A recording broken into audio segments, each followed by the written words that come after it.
The National Gathering of Elders is September 11th until the 14th in Edmonton at the Expo Center. Joining us to talk about the gathering is the Grand Chief of Treaty 8 and the Chair of the National Gathering, Mr. Rubert Meneen, and the Protocol Coordinator, Dale Awasis. First of all, gentlemen, tell us the idea behind the National Gathering and why it was decided to be held in Edmonton this year. Basically, what they wanted to do is the Chief Meneen here had, I would say, the vision, I suppose, and initiated the discussions, and was saying it would really be a good idea that our elders were brought together under some kind of a forum. And so we talked, and I had mentioned to him that there had always been some discussion that Canada was probably a likely place to eventually hold the World Elders Conference. There's specific, I know at the time I was talking to some folks, they were talking about maybe we should be an opportunity that the elders needed to make the next 500-year calendar. Now, I don't really know what that meant, but it was just something that came up in discussion. So let's do it. And so we got a few people together and got some interest generated, and it looks like it's going to happen. So we have set up the venue, which is the Expo Center here in Edmonton. And we picked the dates, which is between September 11th and 14th, 2017. So, but the planning is all going forward. So. And what's the excitement within the office? I mean, there must be a lot of excitement as the date approaches. Everybody that I've talked to is really excited about it. We're excited about it. And like you said, this is the first ever National Gathering of Elders in Canada. You know, there have been provincial gatherings from what I understand, but, you know, having it here in Edmonton in Treaty 6 territory, near Treaty 8 territory, Treaty 7, so bringing all those nations together to be involved is it's going to be a huge event. I think the other thing, though, too, that generates the excitement is that Chief Meneen has opened the doors. And so, although, you know, Tall Cree First Nation, which is in northern Alberta, will be hosting, and the tribal council affiliated would be North Beach Tribal Council, and of course Treaty 8 First Nations of Alberta, the organization, always also plays a role. The chief has basically opened the doors to, you know, Alberta, let's host this. And that's the message we've been going out with. And so that's part of the excitement that's going out here, because it's not just, you know, Chief Meneen and his First Nation, but it's all of Alberta, and then all the cultural groups that's involved in Alberta. And that even extends beyond just the First Nations. So we're inviting the Métis, we're inviting the Inuit. Wow. Basically, it's, you know, whoever is associated with Canada is going to be invited in this. So I know I go to a lot of different meetings. I actually just came back from Ottawa, and I was able to sit with some chiefs up there and some elders, and had an opportunity to speak about and make the invitation. And again, very excited. A lot of people saying, you know, this should be a good thing. For me personally, I just can't fathom what a grand entry, which is one of the events we're going to have, is we want to have a grand entry of all the nations. And if we have, I think there's 624, 634 First Nations across Canada. I would love to see what that would look like. Give us a rundown of the agenda and what is scheduled to take place over the 4 days. Well, I think part of it was when we initiated the discussions, the elders basically said, well, we don't want this to be a political forum. This is not a place for people to come and let's talk politics and the world issues. I'm sure those will come up. It's basically an opportunity, I think, in the first go-around especially, is to basically give an elders a sense of they're out there. We always say elders are important. We always say that elders' words are important. We always rely on our elders for their wisdom, their guidance, and their counseling, and their support. And I go to a lot of different meetings. When I was chief for my First Nations, when I was education director, and went to a lot of meetings, and a lot of elders are utilized. But I don't think we've ever given them a forum where they can actually sit and talk And again, that would be interesting to see what would the elders talk about if they were given an opportunity Right. to. I'm sure we're going to be able to guide some of the discussion. So the first day, we're kind of looking at, here's the entry of all the nations that are represented. Give an opportunity through, and we think the powwow grand entry style forum would be an excellent venue to do that. As protocol coordinator, I have to be kind of cognizant and aware of all of the protocols of all the different people that are coming. Right. So not that I can't say that I know them, but respectful enough to, people want to approach in what they think is culturally appropriate for them. So Is that going to be a tough thing to do, though? Because you have, like you said, 600 groups coming to one place. yes, but if you look at the diversity even amongst those groups, Right. like the West Coast, and I've had some opportunity to work with some of them. Yeah. I've had an opportunity to work with some of the folks down east. So there are cultural variations. So I think as hosts, though, the general respect is guidelines is that you would follow the protocols that are already established in this territory. And through that process, we were able to, meet with the chiefs. We've had the elders, and the elders said, well, let's raise the pipe. So we're doing that in conjunction. So Treaty 8 has already raised their pipe. Treaty 6 has raised their pipe. The next meeting, the Treaty 7 folks will raise their pipe. And again, there's, even in Alberta, there's 5-6 different linguistic groups and specific culture groups. So the protocol involved in that alone is can be challenging. But again, it's being open and respectful enough to realize the diversity and the acceptance. Those are very, very, very basic principles within the First Nations cultural values. So first day, let's introduce who's here. Let's see who's here. At the same time, it gives an opportunity for the hosts to welcome. So part of after the grand entry, the hosts will welcome their people in whatever way they want to do that. Now, the Siksika folks down south, what would their approach be to welcome? So that's definitely open.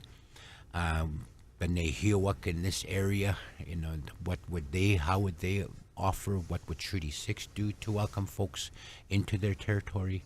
And so on and so forth. So, and I think it also gives an opportunity for the dignitaries. Like, we're hoping that the Prime Minister will be here.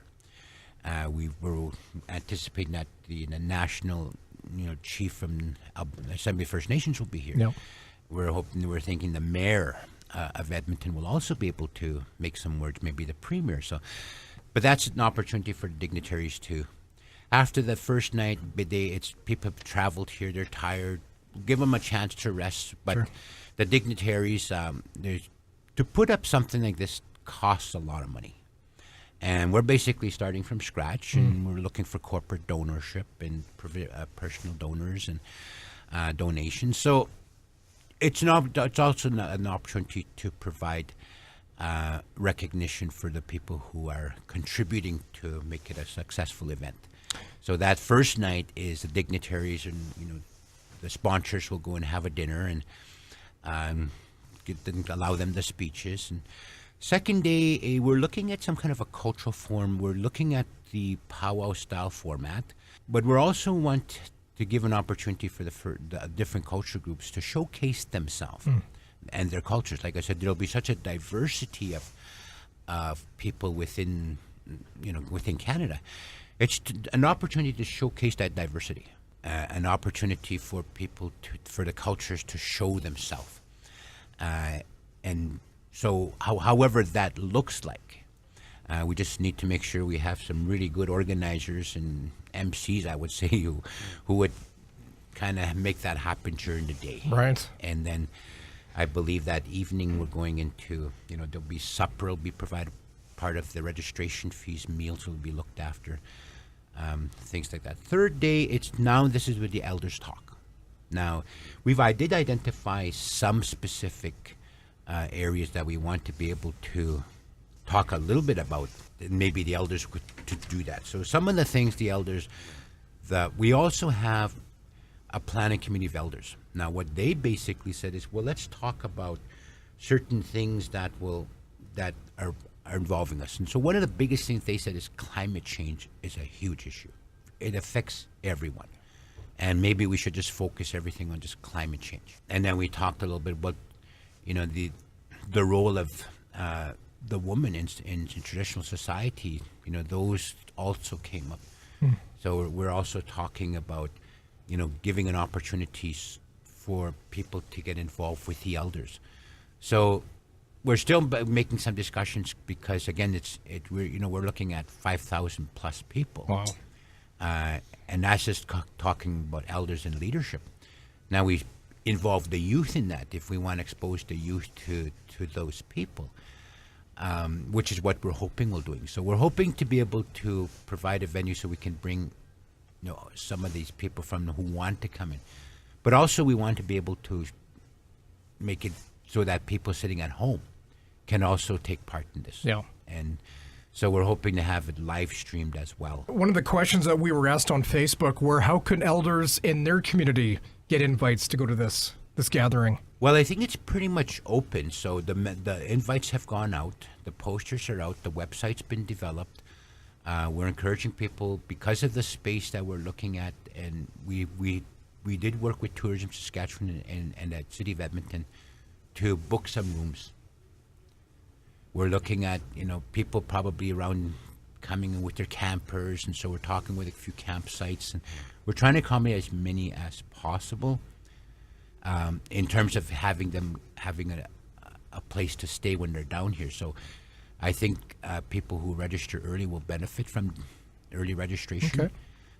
But those things are already in place. So in terms of, I think the local communities would have to get a hold of their local chief and councils or organizations, say, I want to go to this gathering, can you sponsor me type of thing. Because they will have to look after their way here.